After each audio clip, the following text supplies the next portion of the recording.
at paulharrell.com. Folks, welcome to the program. Thank you so much for being with us today. My name is Paul, and you have found the intersection of conservative ideas and reality. We're building a liberty machine. Happy Monday to everybody out there. Hey, I want to welcome to the program, we have Mr. Richard Castor joining us, the Baxter County Republican Chairman. Richard joins us once again. Thanks for coming on, sir. Thank you, Paul. It's such an honor to be with you every time. Absolutely. I'm really glad that you could do the program, and I know we've kind of missed each other the last couple of weeks, but specifically, I really wanted to talk to you when all this happened last week, the terrible tragedy, Representative Steve Scalise, and the vitriol of the left. So briefly, I just wanted to get your response to that. I know you wanted to comment on that.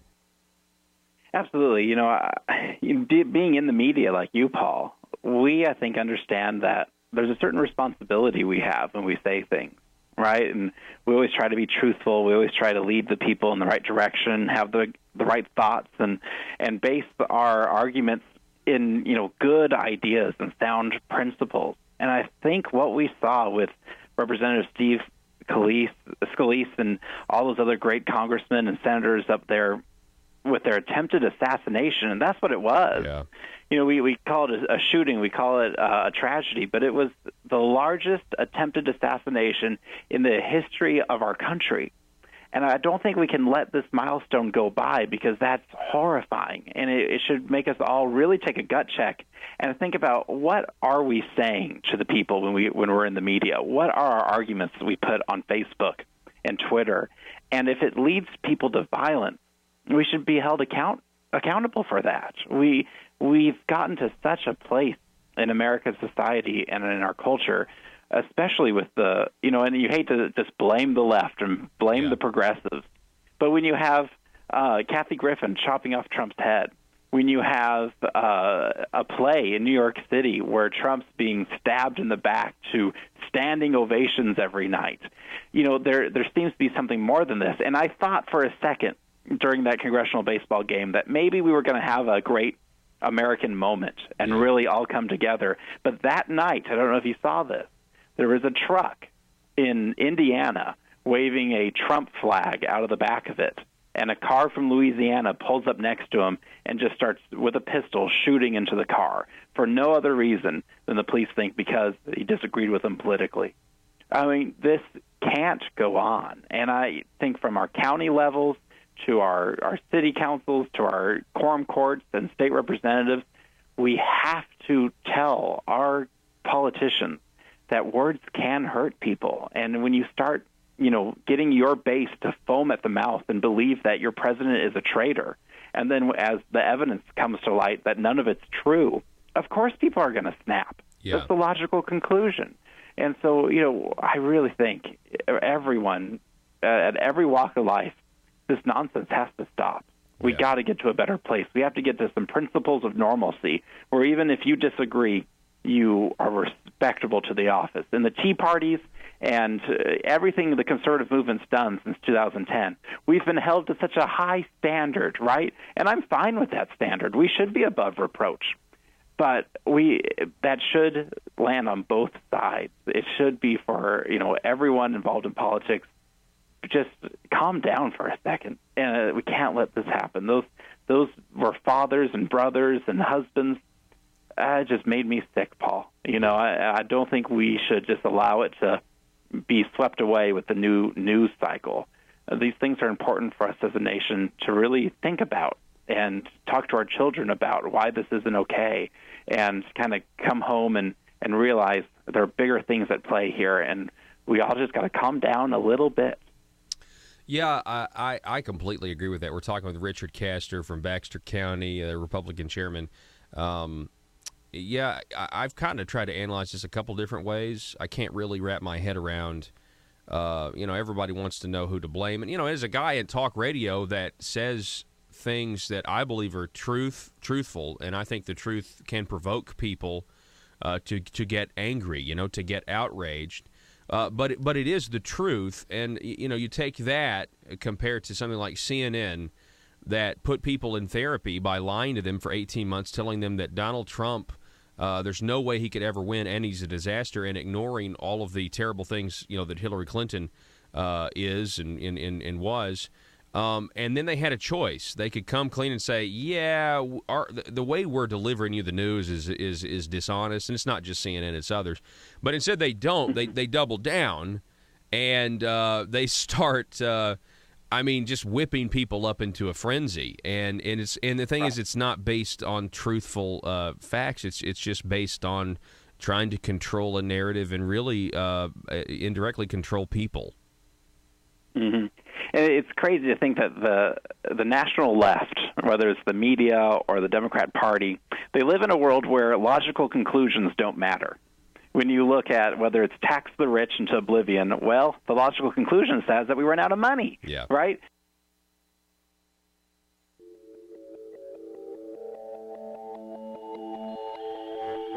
The maintenance of a free society is a very difficult and complicated thing. And it requires a self-denying ordinance of the most extreme kind. It requires a willingness to put up with temporary evils on the basis of the subtle and sophisticated understanding that if you step in to do something about them, you not only may make them worse, but you will spread your tentacles and get bad results elsewhere. I think it's time we ask ourselves if we still know the freedoms that were intended for us by the Founding Fathers. If we lose freedom here, there's no place to escape to. This is the last stand on earth. Whether we believe in our capacity for self-government or whether we abandon the American Revolution and confess that a little intellectual elite in a far distant capital can plan our lives for us better than we can plan them ourselves. You're listening to the Paul Harrell Program, brought to you by Conduit Media Group. Hello, ladies and gentlemen. Welcome. Paul Harrell here. Thank you so much for being with us. My name is Paul. You have found the intersection of conservative ideas and reality. We're building a liberty machine, and we're so glad that you're with us. We can't do the program without you listening, and one of the ways you can contribute, if you want to, is to call us or text us. The number 870-275-9799. That's 870-275-9799. All right. Now, I'm going to go back over a few numbers for you. This is kind of where I was this morning.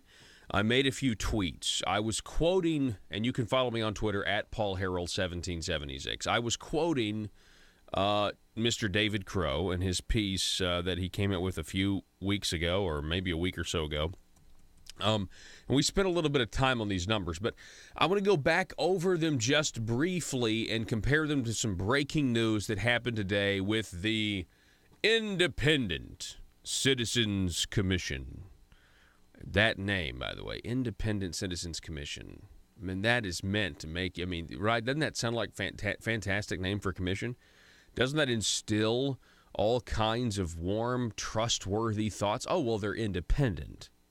Okay, right, yeah. Okay, it has something to do with the government, but it's independent. And they're citizens. So they're just like you and me. They're not special at all. I mean, I know what you're thinking. You didn't get on an Independent Citizens Commission, and we'll talk about how you do get on an Independent Citizens Commission, or the Arkansas Independent Citizens Commission. But before I do that, Mr. David Crow was talking about government growth. He came out with some very interesting numbers. For example, based on 2015 financial reporting, Arkansas spends $23.6 billion a year. Now, that's both federal and state combined.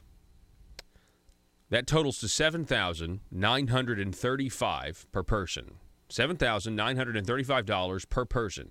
Compared with the states that surround us, okay, contiguous states, Oklahoma, Missouri, Tennessee, Mississippi, Louisiana, Texas, they spend $5,456 per person. Now, this is a staggering difference, especially when you compare similar, states when it comes to rankings and things like that. In Arkansas, some people say, thank God for Mississippi. In Mississippi, some people say, thank God for Arkansas. It kind of just depends on which list you're looking at, okay? But on average, we're spending 45.4% more than the average of what Oklahoma, Missouri, Tennessee, Mississippi, Louisiana, and Texas spend. You compare Arkansas with the total U.S. average of it comes to 5,711, which means that Arkansas spends 38.9% more than the total U.S. average. Okay, we have a big bloated government. If you take Texas out of the equation, because they're an economic powerhouse, they've got a massive population. You would expect, maybe even expect at some point the government gets to a point where it just kind of quits. Growing, although, we can hope and dream, right? You take Texas out of those totals, the average of contiguous states, Arkansas still spends 38.5% more than the other 5 states, less Texas, okay? We're still spending more money, even when you take Texas out. If you compare Arkansas to states not that don't surround us necessarily, but that the only criteria is they were with 1 million people of our population, 1 million more, 1 million less. So you compare it with Oklahoma, Utah, Connecticut, Iowa, Kansas, Mississippi, and Nevada. The average spending was $5,770 per person. So in that case, Arkansas spends 37.5% more than states with the comparable population. Again, last statistic, okay? Last statistic. If you take out employees that work in the education industry, the education industrial complex, if you take that out in Arkansas, you are left with 122 government employees. These are non-education government employees per 10,000 people. So for every 10,000, there's 122 government workers, okay? That's 35,895 employees. The average employment, excluding education workforce in surrounding states, is only 87.81 per 10,000. That means we employ 38.9% more people in comparable jobs than the average of surrounding states. I bring these numbers back up, not to be redundant, certainly to illustrate a problem, okay? Certainly to illustrate a problem. Specifically, if you look at the amount of money, let's take the government employees out, and let's just focus on the amount of money we're spending. Almost $8,000 per capita. They're spending $5,500 around us. Let me give you a headline for today. Arkansas panel from the Associated Press. Arkansas panel recommends a 2% raise for its officials. States' elected officials and judges getting a 2% raise. Andrew DeMello writing, despite a request from the state Supreme Court that it receive an 11% bump in pay. Wow, isn't it incredible? They actually want more. Independent Citizens Commission proposed the pay raise for the state's constitutional officers, legislators, prosecutors, judges. 2% more. Well, it just means we're spending even more money to make our government function. Now, you may be asking, Paul, this Arkansas panel, you're right. I just mentioned it. The Independent Citizens Commission. Yes, you see, what you don't remember, well, some of you do. The senator who has been indicted for money laundering and wire fraud, John Woods, he has been indicted. He is a former senator. And excuse me. And so Senator John Woods, who has been indicted, he did some legislative work on the people of Arkansas, on the taxpayers. He really roughed us up. His Republican colleagues and the Democrats went along with it. They enabled it. They perpetuated it. by lying to us. They tricked us at the ballot box.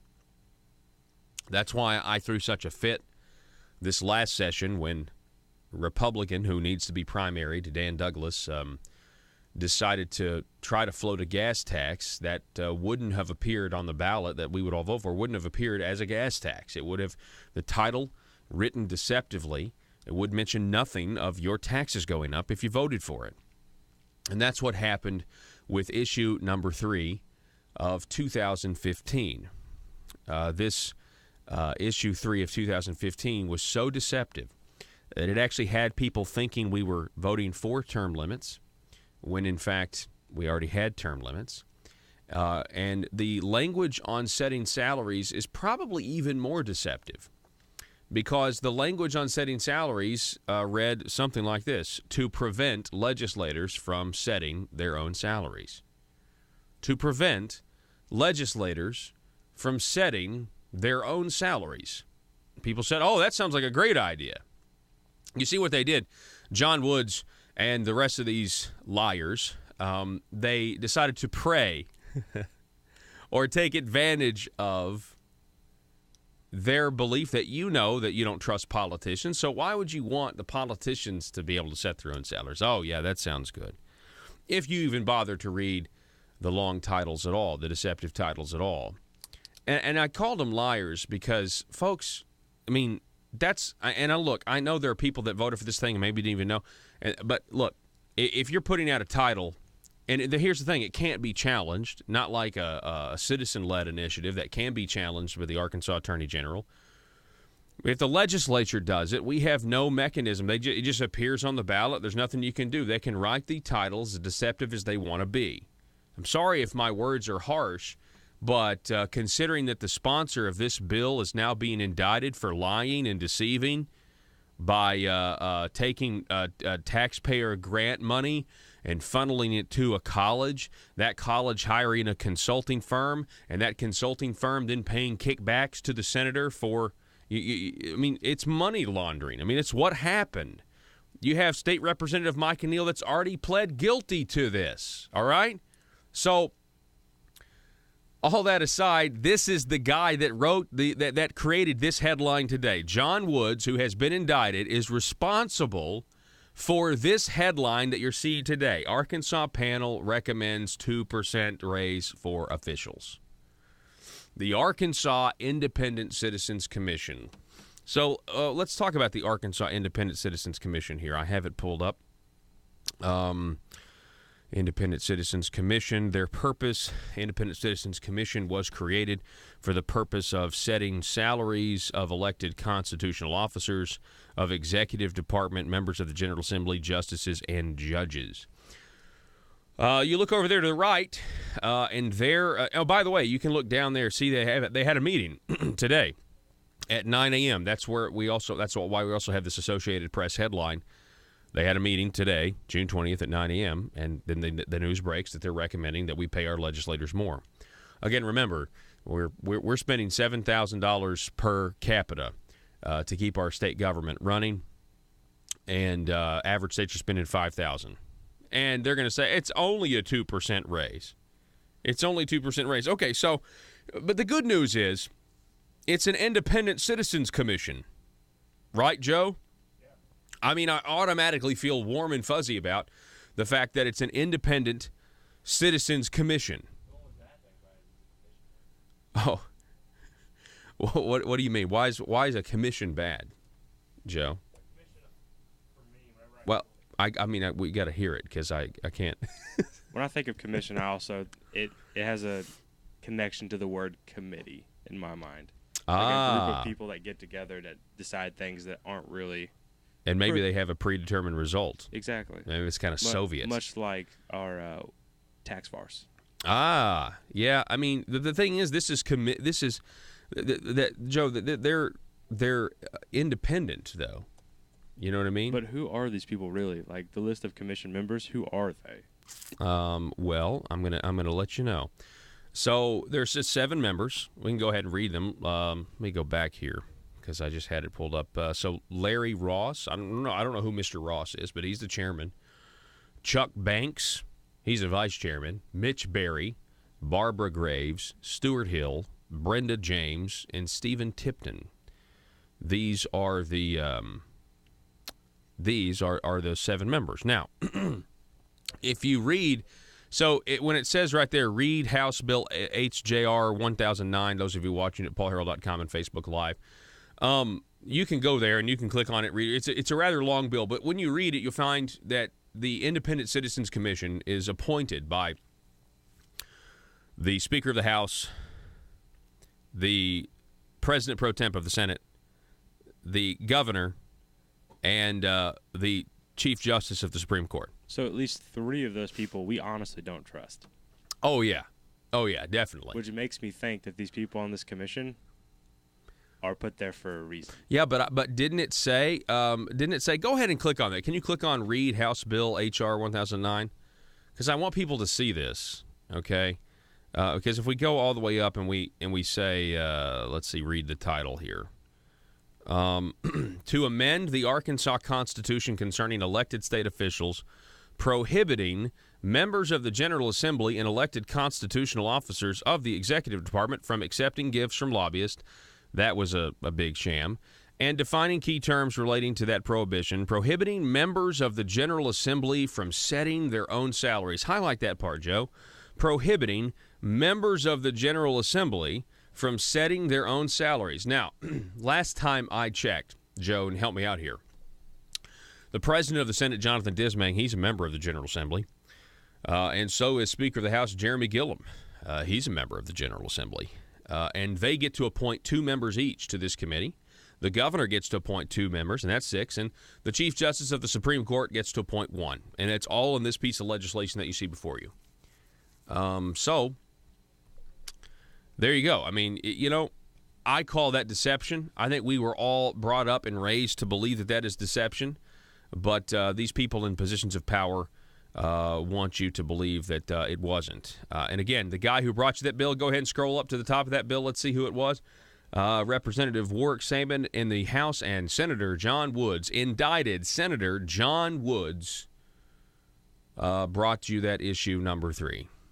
And that increased term limits, when it says there that it was trying to stop or set term limits, it increased their salaries, where it leads you to believe that it's there for you, for the Independent Citizens Commission to set their own salaries, trying to make you feel better. It was deception all the way around, and fundamentally, it was a massive growth in government, to the point where we are now looking at $7,000, $8,000 per person versus contiguous states that spend $5,000.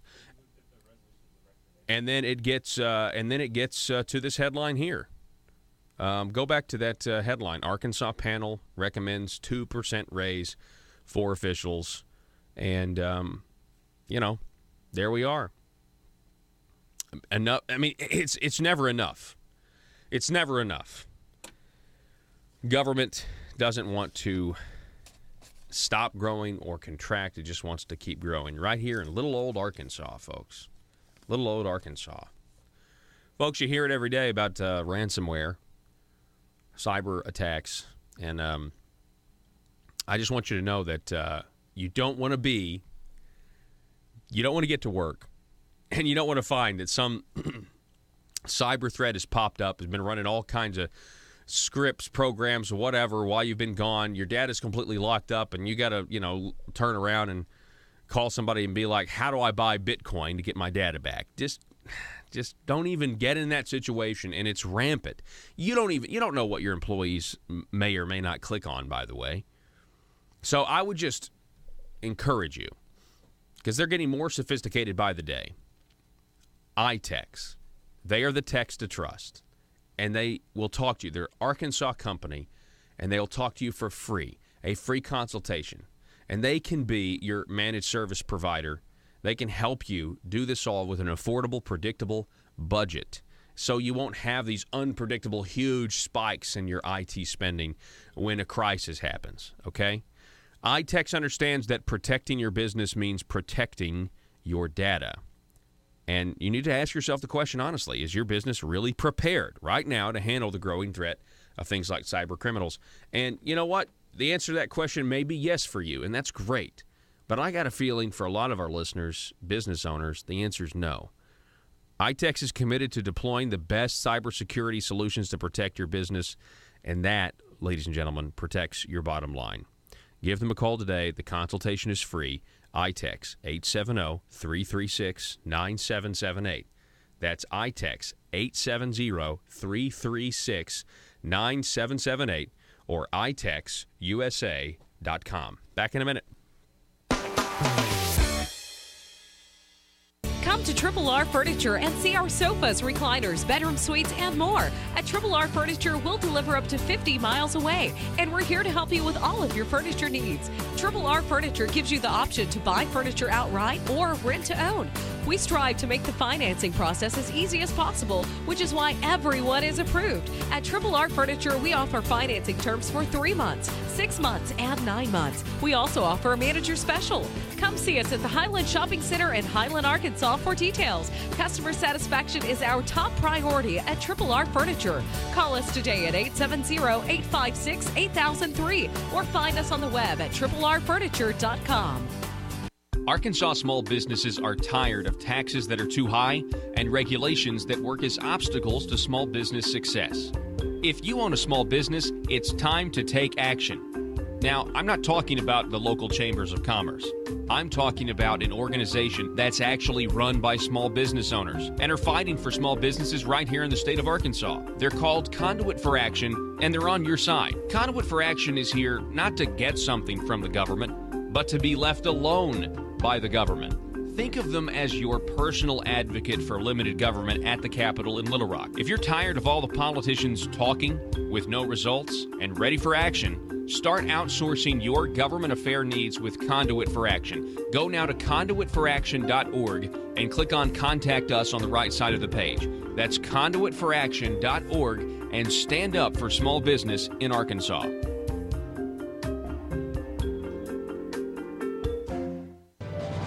This is Common Sense and Liberty. I'm Donnie Copeland.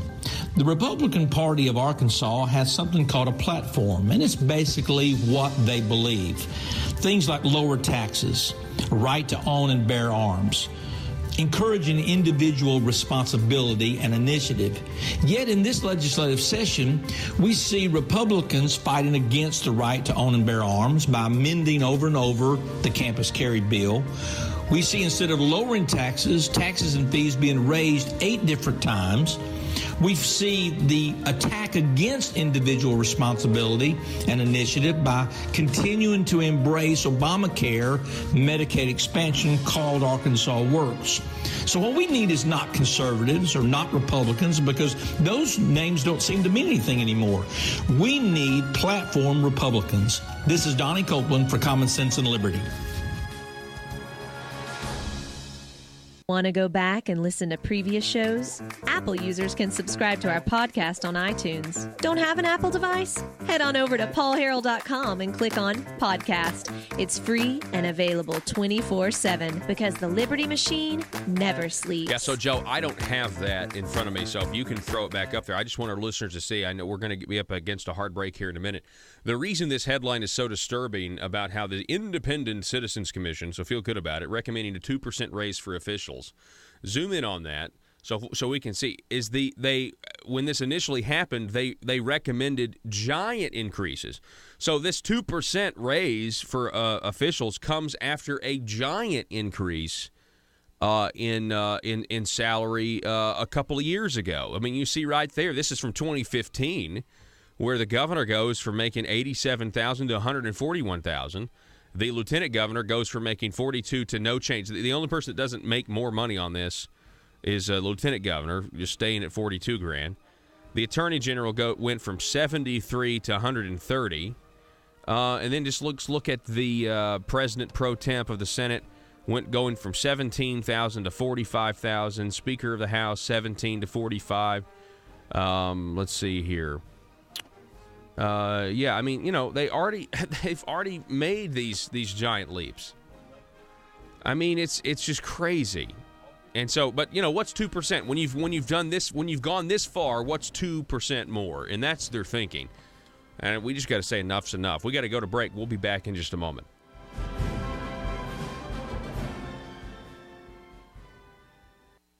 Paul Harrell, weekdays from 4 to 6. Learn more at paulharrell.com. Or whether it's Donald Trump is a traitor and he perverted our democracy to win an election and coordinated with Russia to do it. Well, if that's true, then he should be charged with treason. And if the government won't do it, then, well, what should the people do? Should they rise up? Right? That's the logical conclusion. If you have a dictator in the White House, then someone needs to act. But the facts are that's not true. And they've lived in this,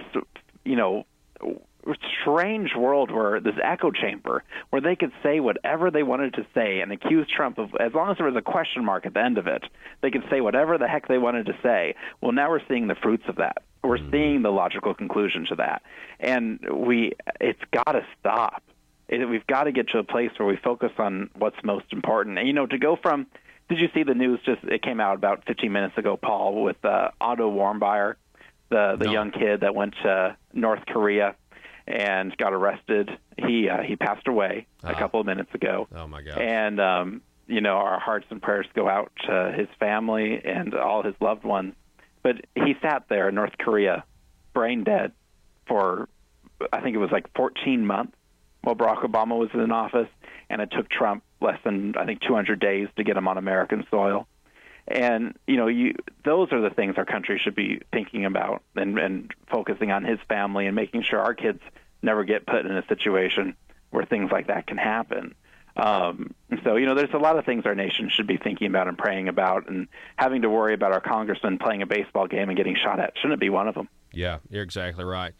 I didn't know that about Otto. I'm just now pulling that up now. He's 22. That's just unbelievable.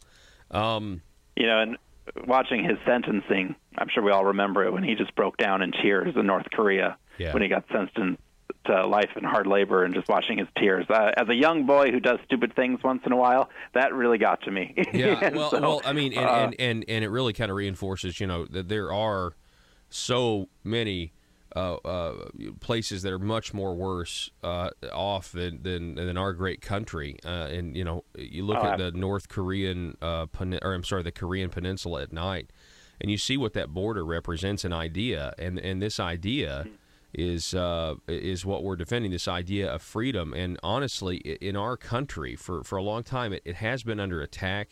People are afraid of individual liberties. The government continues to grow, and let's just take it to a local example, because one of the things I'm fighting for is for government to actually shrink, government to actually retract. I've got this article here from the Gazette. Kenneth Hurd, suit says statutes repeal illegal, and I also want to read this story, Richard. I feel like this is a picture of the battle. It's a smaller example, but it is a microcosm of what the uphill battle that I think we're facing. A federal lawsuit has challenged the West Helena City Council's repeal of an ordinance favored by more than 60% of voters in November that would have reduced the number of elected aldermen. The action filed Wednesday in U.S. District Court's Eastern District of Arkansas asks for a declaratory judgment and the invalidation of the council's repeal. Quote, "How do you tell people that your vote doesn't count?" asked Elijah Mondi, the owner of several radio stations in Arkansas and Mississippi, who is named as a plaintiff in the lawsuit. It's tromping on the rights of people. Mondi sought to reduce the number of wards. Paul Harrell, your voice for limited government and small business in Arkansas.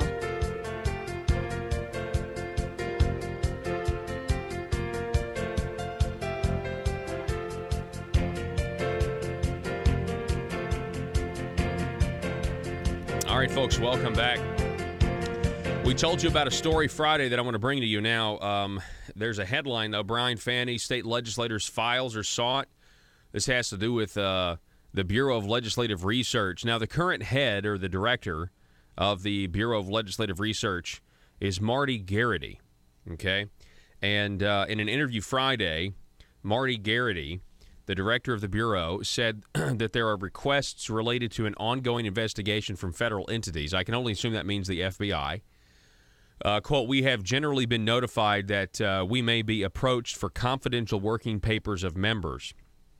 Now, Talk Business and Politics broke this story on on Friday is when I first saw this, which once again echoes what we heard in court when John Woods his attorney asked for a continuance to December because of ongoing federal investigators.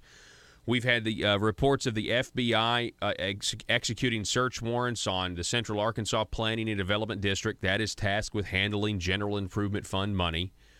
And now it looks like this FBI investigation, according to reports, is now spilled over, and they're trying to get the working papers, emails, and things like that between certain legislators and the Bureau of Legislative Research. Here now to join us, talking more about what all this means, is the former head of the Bureau of Legislative Research, Mr. David Ferguson joins us. David, welcome back to the program, sir.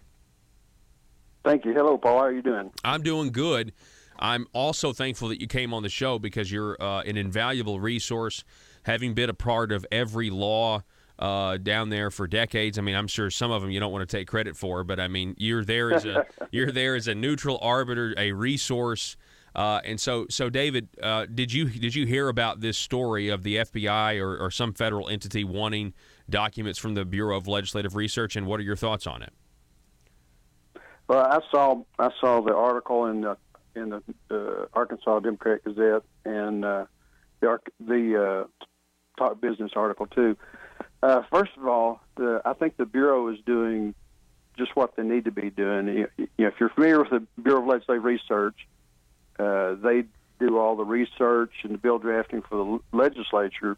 And you might be thinking, well, they've got a bunch of attorneys. Why don't they go through and answer these requests?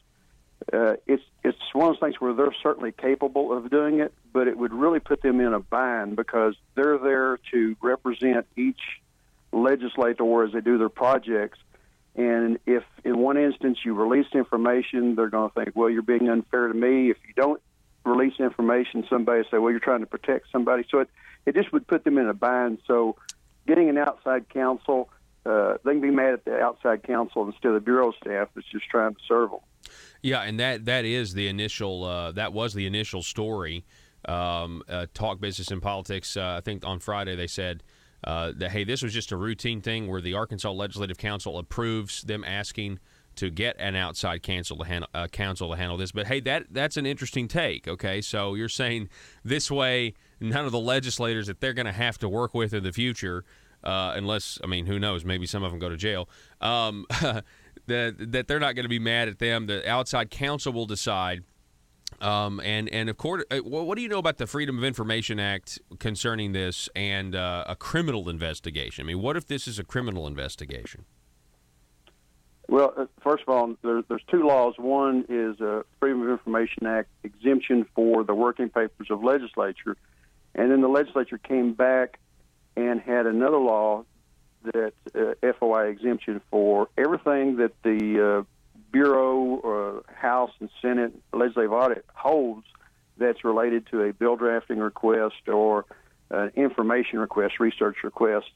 And that was done so that to share more information with staff without worrying that it gets out. Now, Arkansas protects it. Some states, once the bill is filed, all that information comes out. But there are also states that protect it.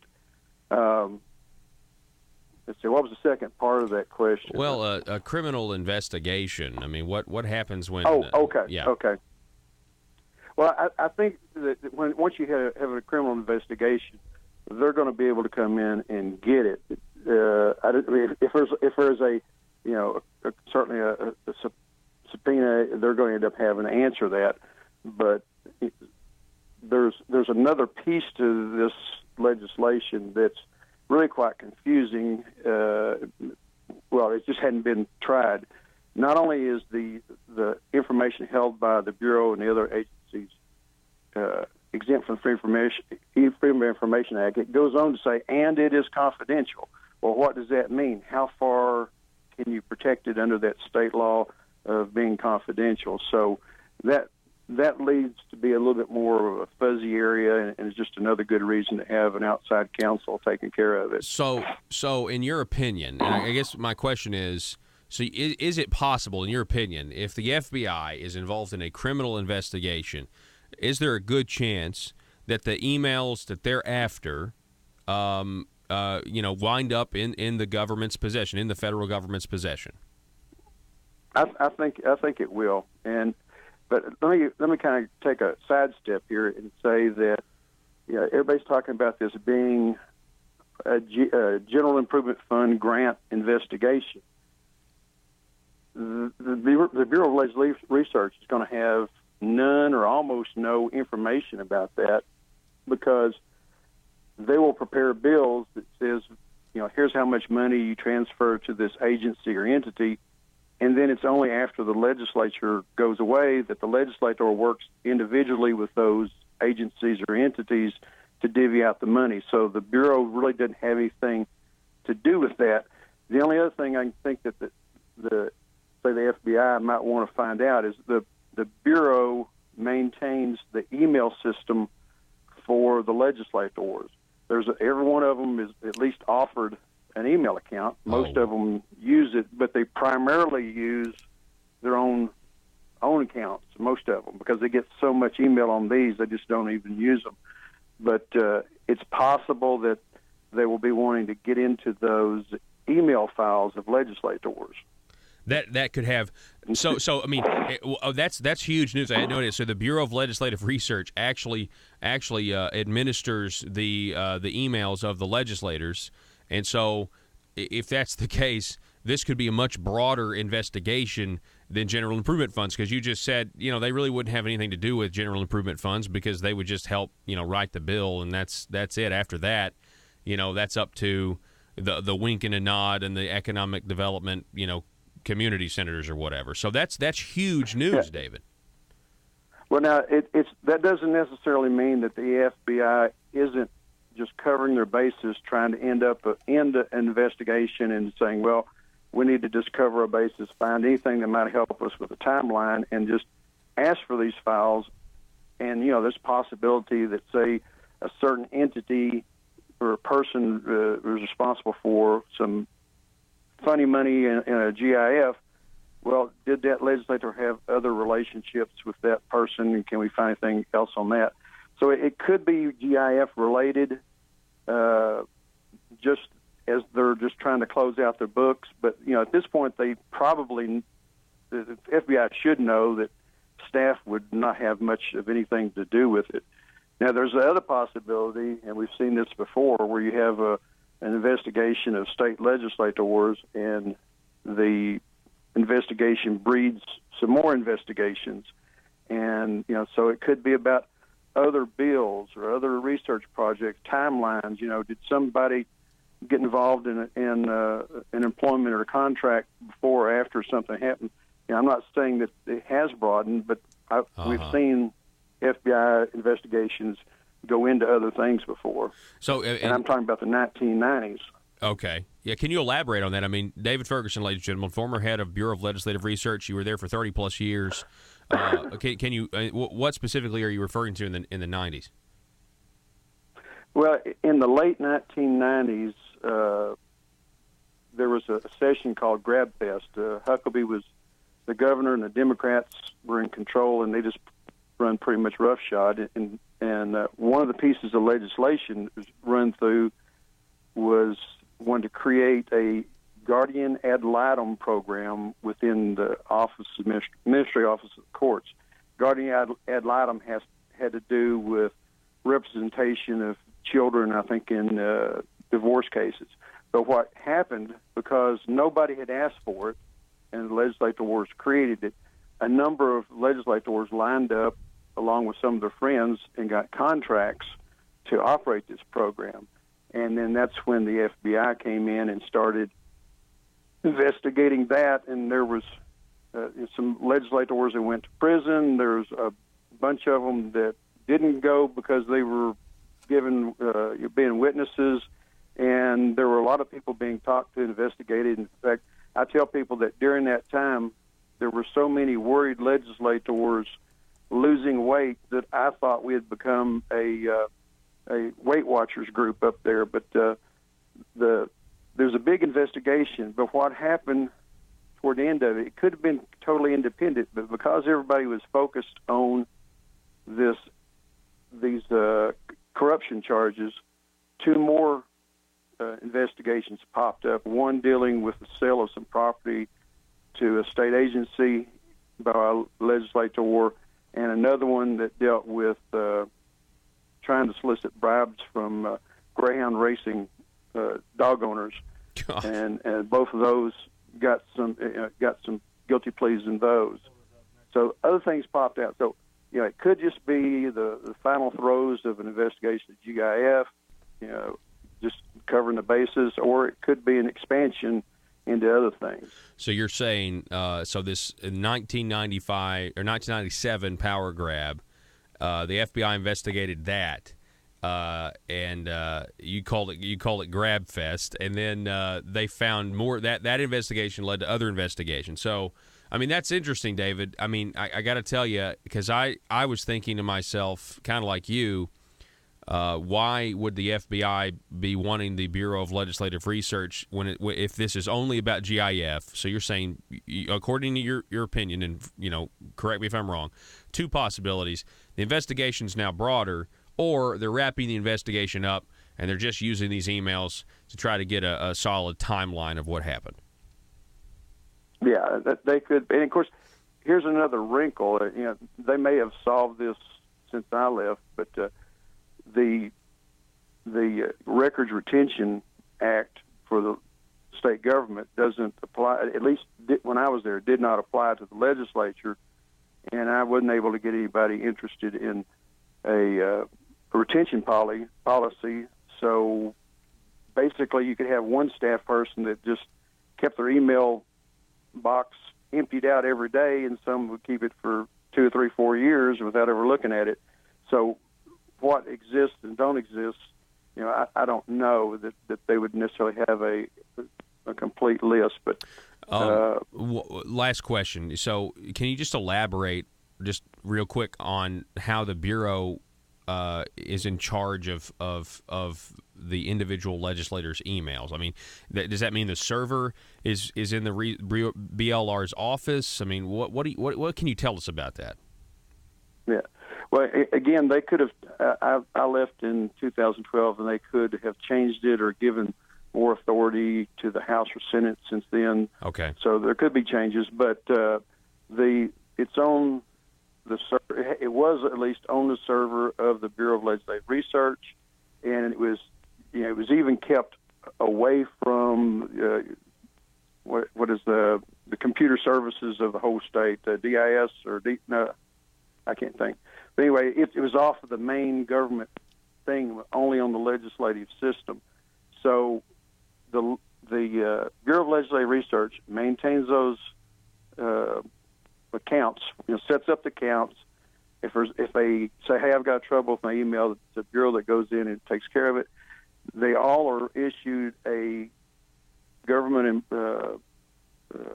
computer. Well, I think some of them decided not to have them, but pretty much everybody has a government computer. Something goes wrong with that, they come in and take care of that. So they provide computer services to the legislators. Okay, and that's valuable information. And like I said, I mean, I don't know. That would mean that it got a lot more broad, and that would be why the BLR is now involved. It's the Bureau of Legislative Research, ladies and gentlemen, versus the Federal Bureau of Investigation. I don't think. I mean, I know who I would take in a fight. David Ferguson, my friend, I appreciate your service to our state. I appreciate you coming on the program. You're a wealth of knowledge, and you've certainly enlightened us here today. Okay. All right. Good day. Okay, be safe. Folks, we're going to take a break. The Liberty Machine, great information. The Liberty Machine rolls on back in a minute. Whether you're looking for a small desktop copier and printer, thinking about adding color to your documents, or considering a document management solution, Total Document Solutions is there to help. In business for decades, Total Document Solutions is an independently owned company that specializes in the ability to provide a high level of service in Northwest Arkansas, the Arkansas River Valley, Southwest Missouri, and Southeast Kansas as an exclusive Platinum Authorized Sales Agent for the Xerox Corporation. At Total Document Solutions, they offer customers technology services to improve business results. Their dedicated sales team has the unmatched industry knowledge, professionalism, and expertise needed to address the unique challenges of your business. Total Document Solutions is independent, local, and well-connected to serve your office products and document needs. Call them today at 479-575-0770. That's 479-575-0770 for your Total Document Solutions. In Arkansas, every single hour there is a politician not getting what they want. For some, it's an absolute nightmare. The sleepless nights wondering if progress will ever come. Lying awake pondering how to grow government in this political climate. Asking questions like, why don't my constituents want to pay a few cents more in taxes? Everyday politicians feel abused and neglected. These politicians are starving for power. They're hungry, confused, and they don't understand why no one seems to care. Will you be a patriot and commit today to help these poor, starved for power public officials? It's simple. All you have to do is commit to stay silent and never dissent or stand in the way of your politicians' rise to power. Never speak up or get engaged to stop the growth of government. By committing to these simple steps, you will ensure the life of your politician will be filled with contentment and the respect they are desperately seeking, as well as campaign contributions from lobbyists. This message brought to you by Aristocrats Serving Arkansas.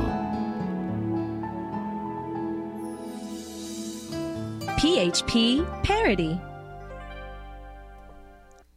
So I just tweeted, welcome back. I just tweeted that the Bureau of Legislative Research provides and maintains the email for the Arkansas legislature, according to former head David Ferguson.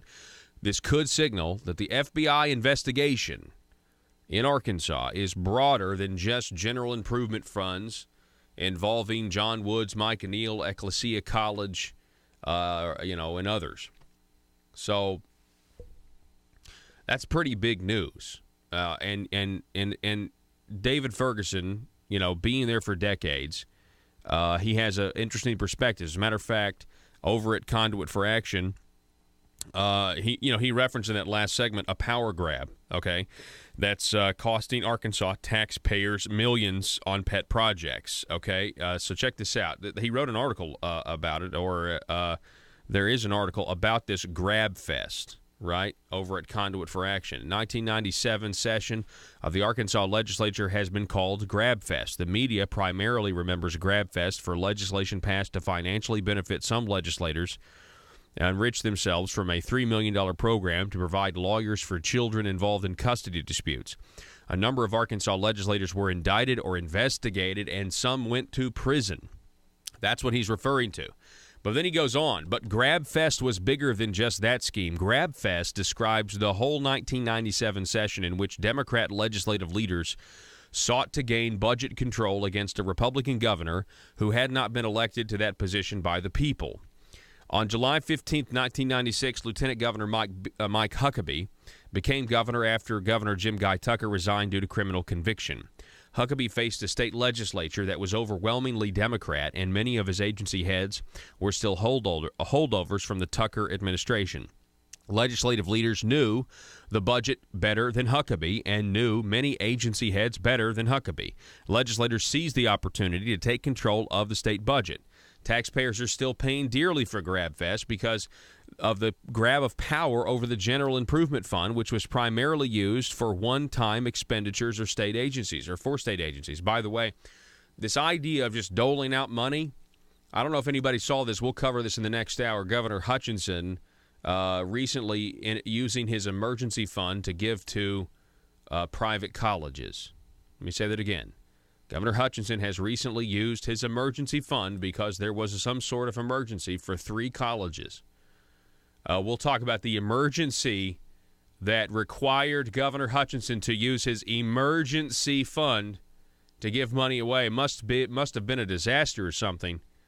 It's an emergency fund, so must have really needed to help out. But the bigger story there is pretty funny.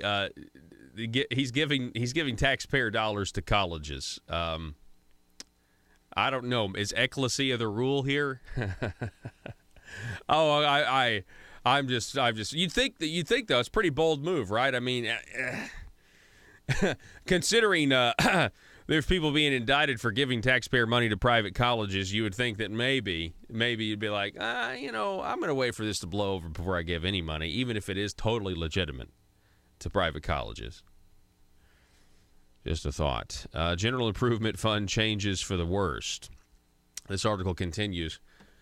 GIF is commonly referred to as a surplus fund. Spending surplus funds on special projects sounds better to the folks back home, but it's not really a surplus. It's merely state revenue skimmed from the top and distributed in a different way from the rest of the state budget.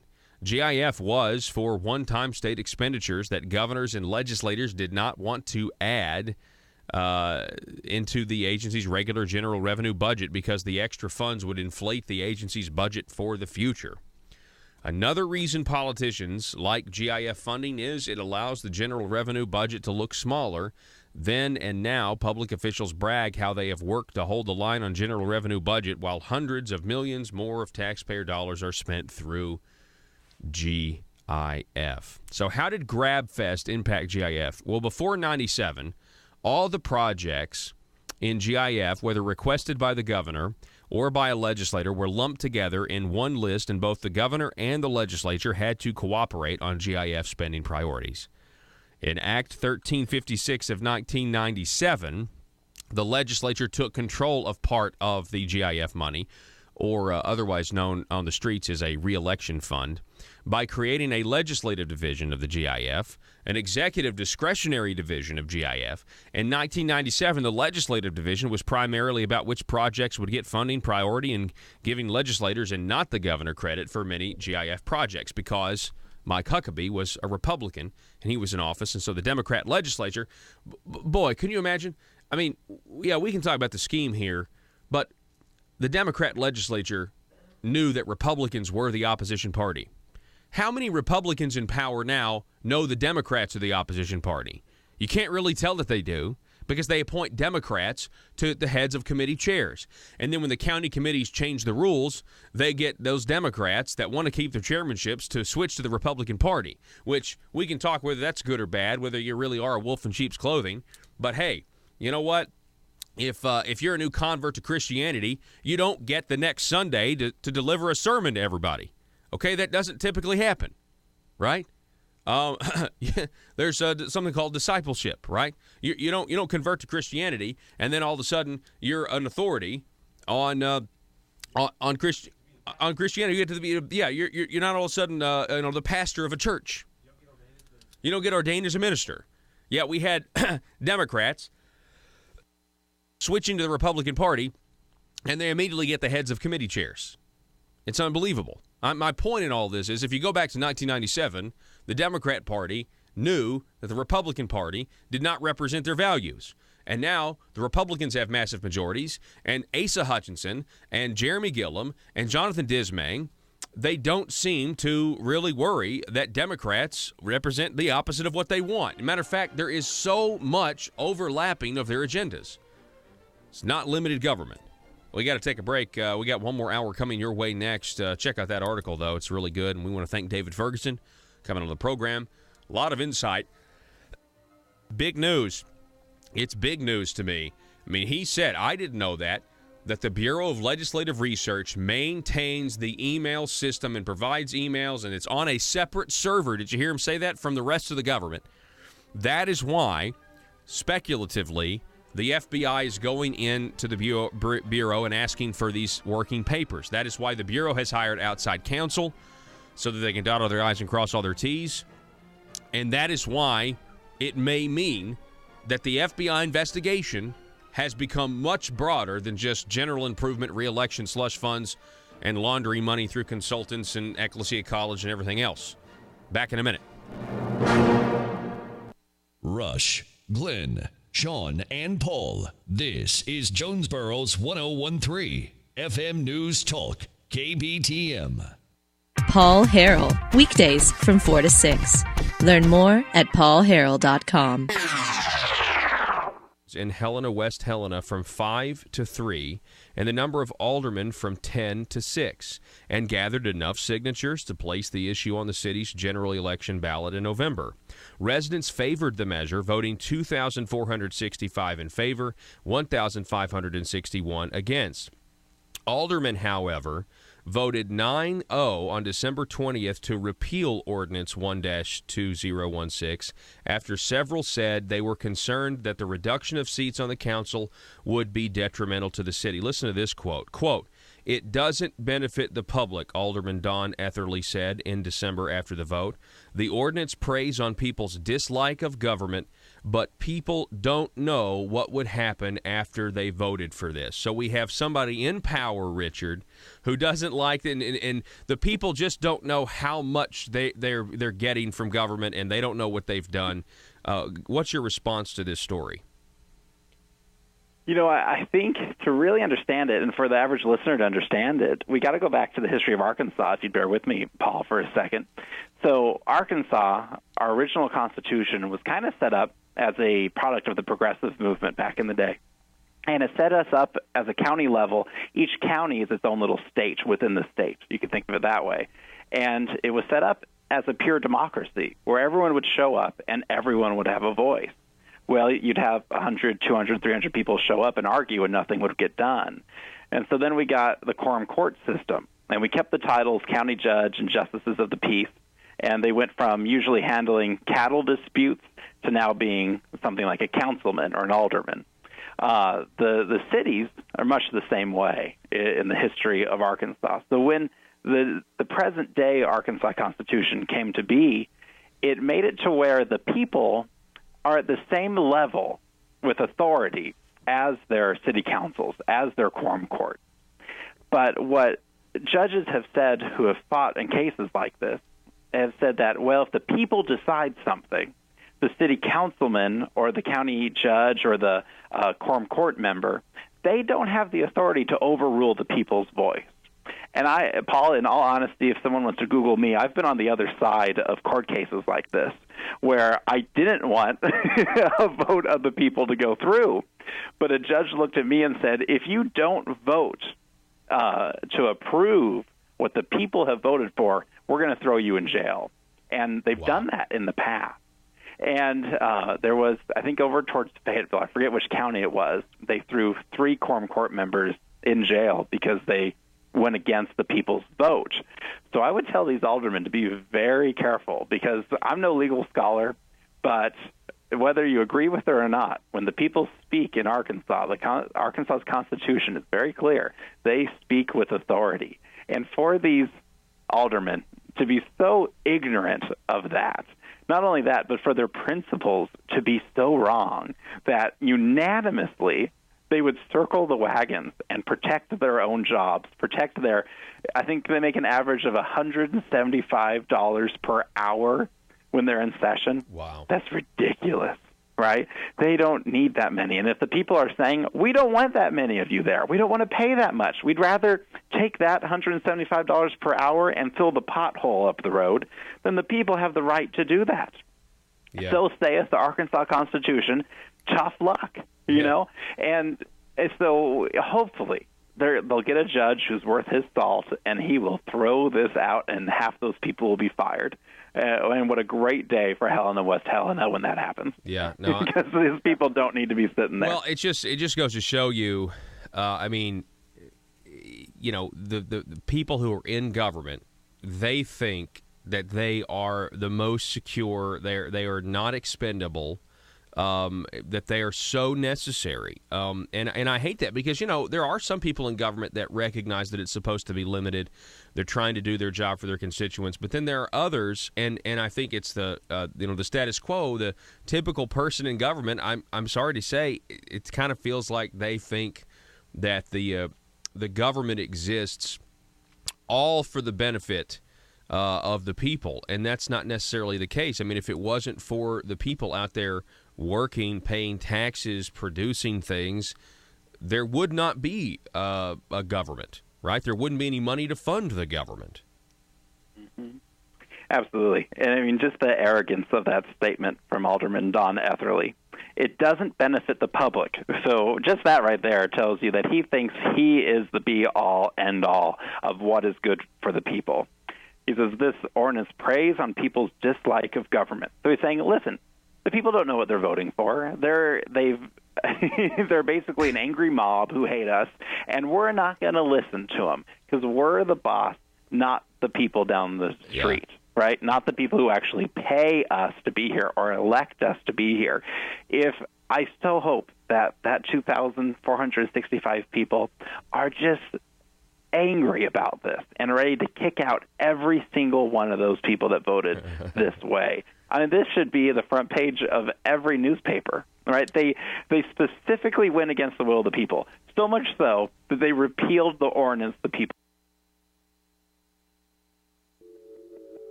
The maintenance of a free society is a very difficult and complicated thing, and it requires a self-denying ordinance of the most extreme kind. It requires a willingness to put up with temporary evils on the basis of the subtle and sophisticated understanding that if you step in to do something about them, you not only may make them worse, but you will spread your tentacles and get bad results elsewhere. I think it's time we ask ourselves if we still know the freedoms that were intended for us by the Founding Fathers. We lose freedom here, there's no place to escape to. This is the last stand on earth. Whether we believe in our capacity for self-government or whether we abandon the American Revolution and confess that a little intellectual elite in a far distant capital can plan our lives for us better than we can plan them ourselves. You're listening to the Paul Harrell Program, brought to you by Conduit Media Group. All right, folks, welcome back to the program, the intersection of conservative ideas and reality, building a liberty machine. Thanks so much for being with us. Getting some great feedback about David Ferguson, who was on last hour, the former head of the Bureau of Legislative Research, shining some light on why the Bureau has hired an outside counsel in order to deal with requests from a federal entity we're assuming is the FBI in a criminal investigation. Really interesting interview. We will have that up on YouTube. We will share it out with everybody tomorrow, so be looking for that. Positive feedback. We've got a listener in Randolph County. Guest is spot on. Remember, Randolph County has, an attorney indicted for abuse of child support payments. We've got some more coming in. Somebody writes emergency fund. Now hang on a second. Now look, there is a real use for emergency funds. We were mentioning that last hour. Actually, I'm going to get to that. I'm going to get to that. Arkansas, 13th highest in taxes in the United States. 38th poorest in the United States. Math doesn't work. Oh, wait till I show you. Oh, you're going to love this. I found an article that actually says the taxes in Arkansas are low, and our welfare, because they're so low, we don't have the proper programs out there to take care of the poor. Yeah, I've got that article, and you got to see it. We're gonna wrap it all up in a bow here. Phone number 870-275-9799. Hey, before we do, though, I did get a Facebook message from a listener of the program. This is what it said. James Sturch from Batesville has announced that he will run against Linda Collins Smith in next year's Republican primary. He's one of ACE's yes men, and he needs to lose big time. Thanks. That is Jim. Jim sending the Paul Harrell program a private message. 870-275-9799 is a telephone number. So, go ahead and listen to this. Headline here from Michael Wickline that is reporting that Governor Asa Hutchinson is now planning to distribute $150,000 of his emergency fund. It's our money, but I guess somehow it belongs to him now, in case we have emergencies. Speaking of Randolph County, aren't they? I mean, that's a real emergency, all that damage. Governor Asa Hutchinson plans to distribute $150,000 out of an emergency fund to 3 private historically black colleges to provide grants to assist their students. So apparently, that is an emergency. Now, I don't know about you, but I suppose we should continue reading the rest of this story under the impression that it is a real emergency. Joe, if you'll do me a favor and just look up the definition of the word emergency when you get a chance. I'd just like to read that. But we're going to assume that is, when you think of emergency, you're like, oh my gosh, I have nowhere else to turn. It's an emergency, 911. I give them a call. So $150,000 from an emergency fund. Emergency, a serious, unexpected, and often dangerous situation requiring immediate action. Your quick response is an emergency. Could be in an emergency, could be a lifesaver. Here's another definition: arising from, or needed, or used in an emergency. A person with a medical condition requiring immediate treatment. So a serious, unexpected, and often dangerous. Unexpected. Keep that word unexpected in mind. So the schools that are going to get this emergency $150,000: Arkansas Baptist College, Philander Smith College, and Shorter College in North Little Rock. The governor's decision comes 4 months after legislation to create the Arkansas Future Grant Scholarship Program, which he supported, stalled in the Senate. Now, it stalled initially. Now, it did eventually pass. At issue, the Arkansas Future Grant Program, Michael Wickline writes, covers tuition and fees for eligible students pursuing associate degrees and certificates in high-demand fields of public, not private. Not private, okay? So keep in mind, this was for private schools, and this Arkansas Future Grant Program didn't cover private schools. So back on February 15th, legislation was a no-go. They had a vote in committee. It was 4-4. You have to have 5 yes votes to get out of a Senate committee. Democrats, Senator Joyce Elliott, Democrat Linda Chesterfield, they voiced their opposition because it excludes private schools, okay? And specifically, 3 historically black campuses, okay? Linda Chesterfield, Joyce Elliott, they are African American. A week later, though, so that was on the 15th. A week later, on February 22nd, the 8-member Senate Education Committee voted to recommend that the bill pass. It got 5 votes, assuming that, it was a voice vote or a roll call, which it was probably a voice vote. And eventually the governor signed it. It became Act 316 of 2017. Okay, so why is the governor now in an emergency? Maybe he had something wrong here, right? Maybe something tragic has happened and they need to get this $150,000 to these 3 colleges. Michael Wickline writes, from the governor's emergency fund, Hutchinson plans to give $80,000 to Arkansas Baptist College, $55,000 to Philander Smith College, and $15,000 to Shorter College to provide Arkansas Future grants, according to his proclamations. His proposal sailed through the 8-member Legislative Governor's Emergency Fund Review Committee last week. So it's not just that the governor has a blank check, except that he does. There's a little bitty 8-member legislative committee, and they're going to review the governor's requests, making sure that it's a real emergency. Apparently, all 8 of these geniuses thought that this was an emergency. What's the definition of emergency again, Joe? Can you throw it back up there for me? I can't. I'm sorry. Yeah, you've already X'd out of it. It's fine. Don't worry about it. It said something about it was sudden. There it is. Quick response to an emergency, could be a serious and unexpected and often dangerous situation. Often dangerous. Maybe there was some danger in not having this money. Okay. Listen to this quote. This is a doozy of a quote here. The reason for the distribution to the 3 private colleges is that these schools previously benefited from scholarships and grants that were terminated under the Arkansas Future legislation, Hutchinson said Friday.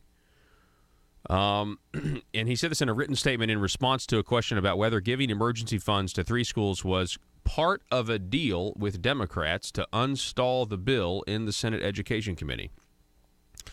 So now we have the Arkansas Democrat Gazette, Michael Wickline, saying that this was part of a deal, that the Democrats got on board with the Arkansas Future program as long as they had an agreement with the governor that he would take $150,000 out of his emergency fund, make sure those colleges got the funding. Hutchinson said directing emergency funds to the 3 schools, quote, is to make up part of the difference and to ease the transition after the loss of student financial supports. It seems to be confirming that there was, in fact, a deal made. There was, in fact, a deal made. Emergency. Doesn't sound sudden at all. It sounds like it was planned. Funding for the Arkansas Future Grant Program is coming from 2 programs, Workforce Improvement Grant, Higher Education Opportunities Grant. State is phasing those out. Hutchinson said directing emergency funds to the 3 schools is to make up part of the difference. Okay. Legislators made me aware of this loss. Quote, legislators made me aware of this loss. There is no commitment on future funding, and there is no plan to extend Arkansas Future to private colleges.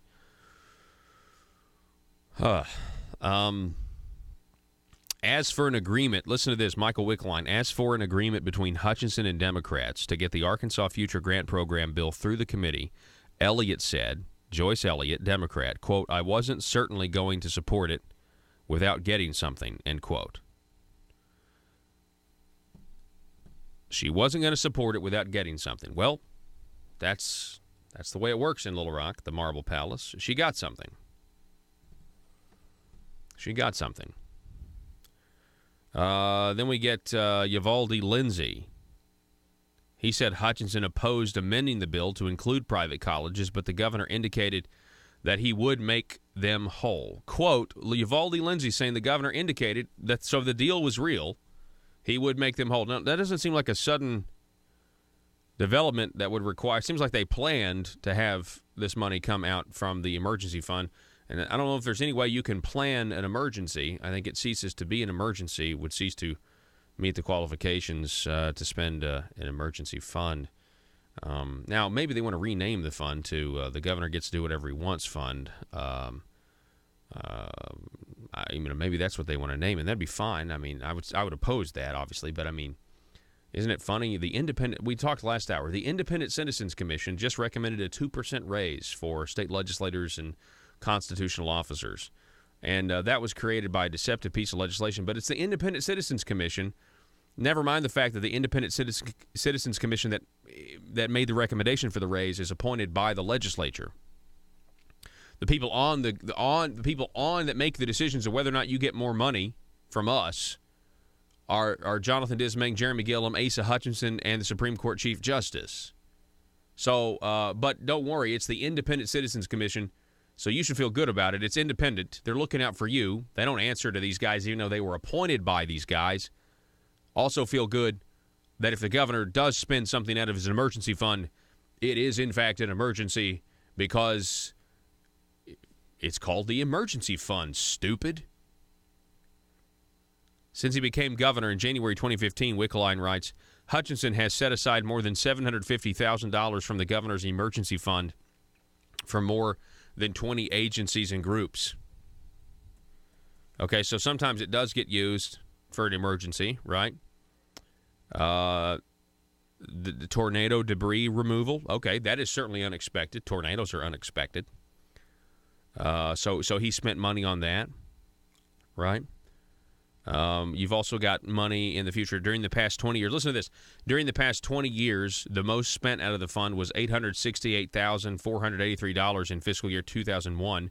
Finance Department records show Mike Huckabee, a Republican, set aside $240,000 for the Arkansas Development Finance Authority to use with federal funds to acquire 11 homes, relocate 9 residents, and help 6 homeowners replace their homes in Stamp near the former Red River aluminum site, which some believe was the source of health problems. Well, that certainly sounds like an emergency. Oh, wow, all these people have health problems. Okay, so we're going to use that. That's very unexpected, sudden. Not using the emergency fund to make a legislative deal with Democrats. Hutchinson's 2 largest proposed uses of emergency funds have been $100,000 apiece for the nonprofit group called Restore Hope and the Morgan Nick Foundation of Arkansas. Okay, Restore Hope. Now, that's Restore Hope's website there. Now, this was in response, the governor did this in response to the foster care crisis. He held this summit, I believe. Well, let's just read on. He set aside $100,000 from the governor's emergency fund for operational expenses to restore hope to unite and engage communities in meeting the needs of prison inmates and foster children needing homes. Okay. Now, the foster situation was very sudden, and the Joint Performance Review Committee was really putting in a lot of stuff showing the government in a negative light. I suppose we could say, they were certainly overcrowded. I guess you could say it was an emergency. A nonprofit group called Restore Hope registered with the Secretary of State's office on January 1st, 2016 by a guy by the name of J. Paul Chapman Jr. and its incorporator and organizer, according to the office's website. In his proclamation, May 20th of 2016, the governor noted that he organized a summit called Restore Hope. Okay, so the governor organizes a summit by the same name as a nonprofit organization that receives $100,000. The governor noted that he organized a summit called Restore Hope, and he followed up by authorizing the formation of a nonprofit called Restore Hope, tasked with making real challenges in the way of our community's response. I'm sure the Democrat Gazette, I'm sure Michael Wickline didn't mean to convey that the governor was making a donation to his own nonprofit. I mean, if you didn't know there's no way that would happen, and you were just reading this, that the governor noted that he organized a summit called Restore Hope, and he followed up by authorizing the formation of a nonprofit called Restore Hope, and then they get $100,000. Surely the Gazette is not suggesting that the governor donated $100,000 to his own nonprofit. Of course, it's not registered to ASA. It's registered to a guy named J. Paul Chapman Jr. Quote, the nonprofit is in need of financial resources for personal and operational expenses, and private donations are not yet adequate to meet its needs, Hutchinson wrote in his one-page proclamation. Another proclamation, also signed May 20th of 2016, Hutchinson set aside $100,000 for the Morgan Nick Foundation of Arkansas to provide direct services to the families of missing children. Private donations have never been entirely sufficient to adequately sustain the operating costs of the Morgan Nick Foundation, the governor said in his proclamation. Asked last week why he set aside most money so far for the two groups, Hutchinson said, they are both two statewide needs addressing foster care, prison reentry, and child safety. When asked how many emergency funding requests he received, the governor responded, emergency and supplemental funding requests to my office are expressed as a general need, and the request is not directed to a specific funding source. When the need is determined to be valid, then we start looking for an appropriate discretionary fund that might work. Again, the name of the fund is Emergency Fund. It's how it's being described. It's not a supplemental fund, and you're using it as a supplemental fund. The question has got to be asked, why? Is it really an emergency? You be the judge. This article details it wasn't. At least the initial $150,000 isn't. It was used to make a deal with Democrats. Those are the facts. They made a deal with Democrats, passed my legislation, I'll make you whole later. That's a quote from a Democrat. We got to take a break. You're listening to the Paul Harrell Program. Back in a minute. The Paul Harrell Program, brought to you by Conduit Media Group.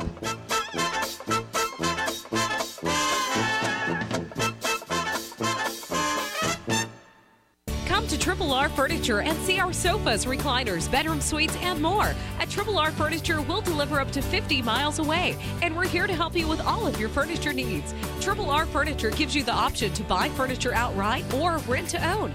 We strive to make the financing process as easy as possible, which is why everyone is approved. At Triple R Furniture, we offer financing terms for 3 months, 6 months, and 9 months. We also offer a manager special. Come see us at the Highland Shopping Center in Highland, Arkansas for details. Customer satisfaction is our top priority at Triple R Furniture. Call us today at 870-856-8003 or find us on the web at triple-rfurniture.com. If you're like me, you believe that small business is the heart of Arkansas's economic engine, and it should be viewed that way by the politicians in Little Rock. Conduit for Commerce also believes, like you and I believe, policies that achieve less regulation and lower taxation help small business in Arkansas thrive. Other policies like small, constitutionally consistent government and reducing citizen dependency on government keeps it from growing and expanding its influence on our daily lives. Conduit for Commerce works every day to educate the general public and legislators on these important priorities in the name of Arkansas small business. By the way, contributions to Conduit for Commerce are tax deductible. Log on now to conduitforcommerce.org and click on Contact Us on the right side of the page. That's conduitforcommerce.org. Go there now and learn the facts on protecting small business in Arkansas.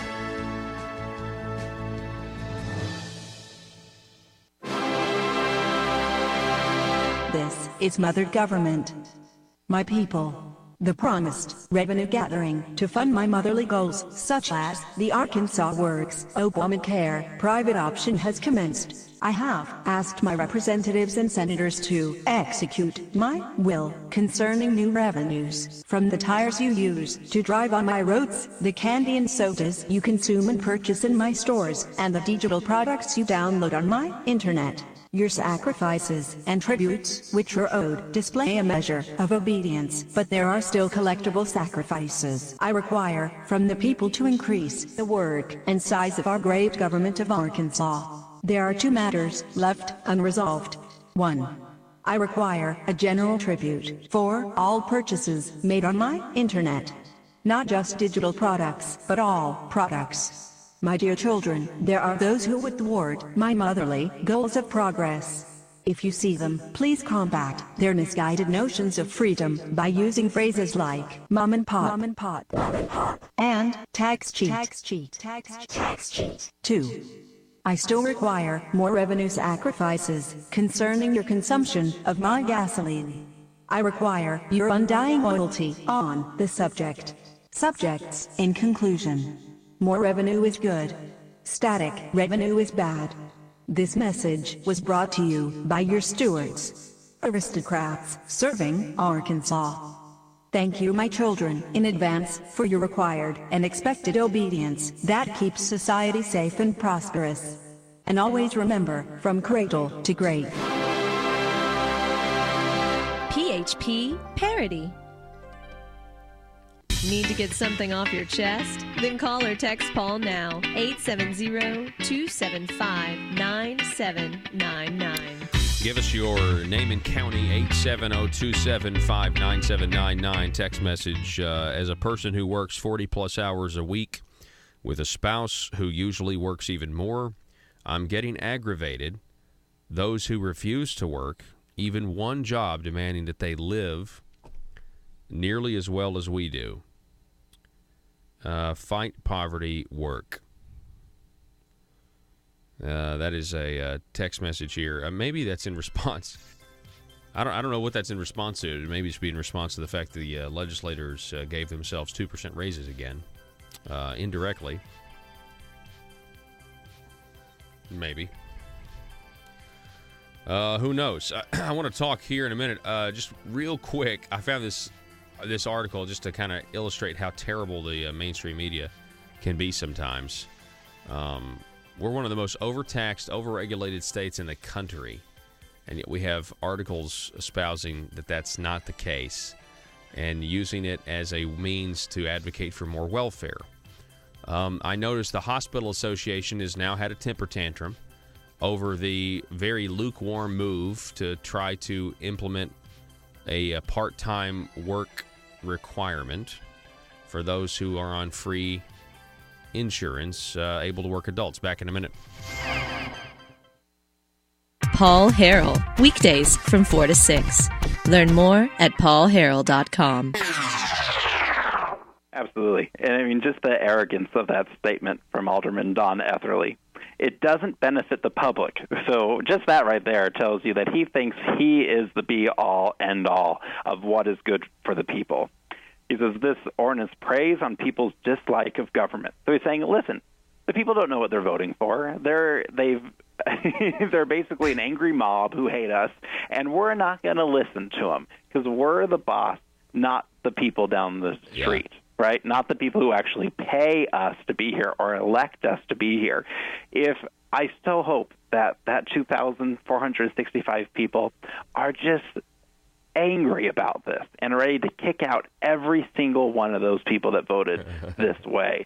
I mean, this should be the front page of every newspaper, right? They specifically went against the will of the people, so much so that they repealed the ordinance the people passed. I'd love to figure out what this judge says. I know, and they're also, this alderman is giving human-like or lifelike qualities to an inanimate object. I mean, how does an ordinance prey on people's dislike of government?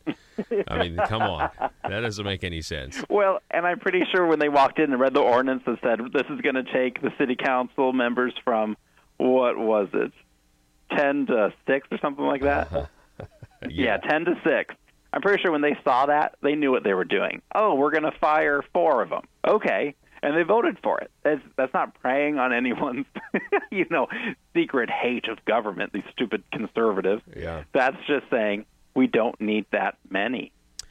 Richard Castor, I appreciate you coming on the program, sir. It's always a pleasure to have you talk and sound off about the issues of the day, and I can't wait to do it again. Thank you, Paul. We appreciate it. All righty, folks, we're going to take a break. It is Monday. Thanks for starting the beginning of your weekend. The beginning of your week with us here. I hope it's a prosperous one.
The Paul Harrell Program.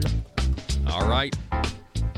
I want to say something. I really appreciate all of you out there who are listening, all of you out there who text.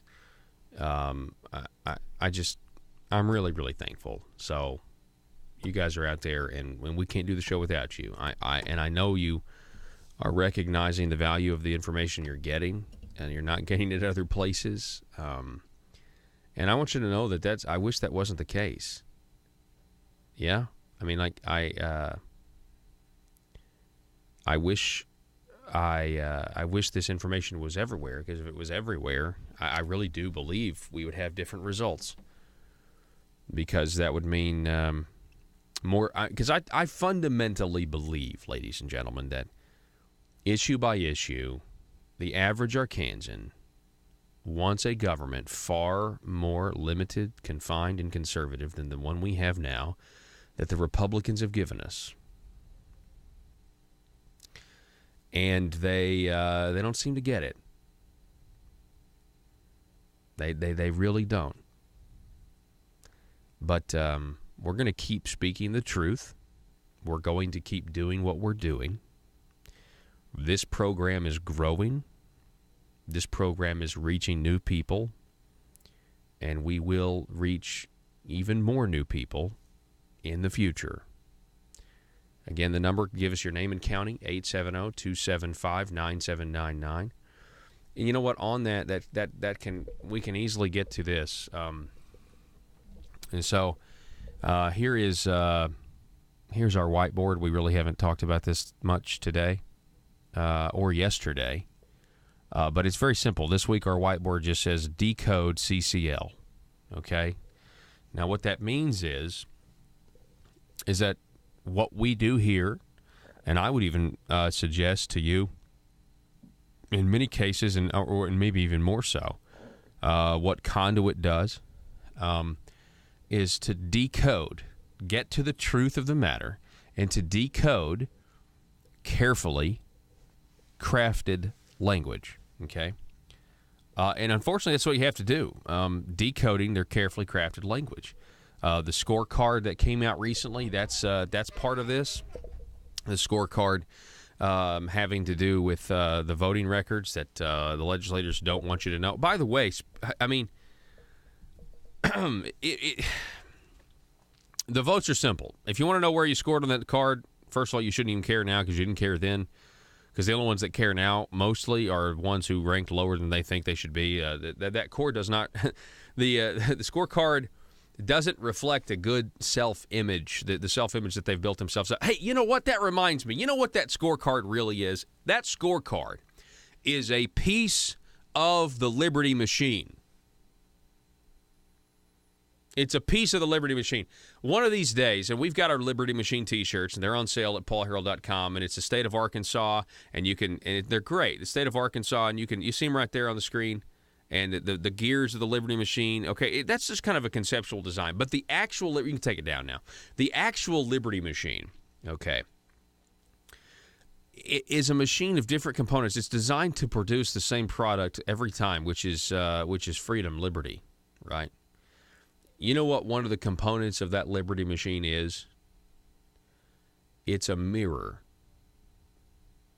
It's not a fake mirror, right? It's a mirror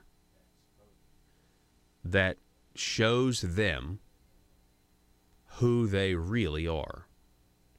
Go look in the mirror, right? Look in your rearview mirror. I mean, if you're driving, I mean, don't really do. You know what I'm saying? But you know what I'm saying? Like, that's who you are. That's what you look like. Okay, that's an undisputed fact. Sorry, I mean, that's just it. That's who you are. That's objective.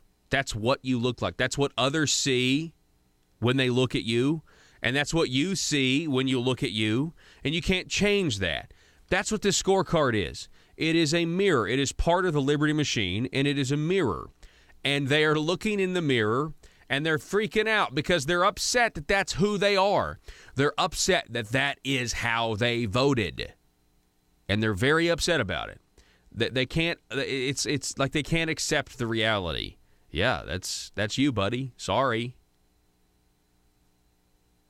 Yesterday I told you it's like an American Idol contestant that learns for the first time their mom's lied to them their whole life.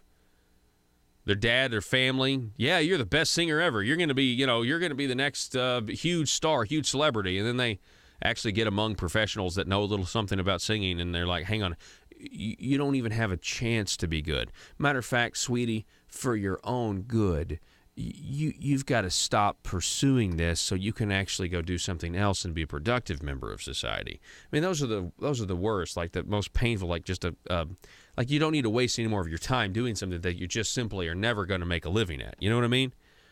Like that's kind of what it is to some of these people. They think that they are conservative because they just ran as a Republican and they rode this wave, but then their voting record actually doesn't show that.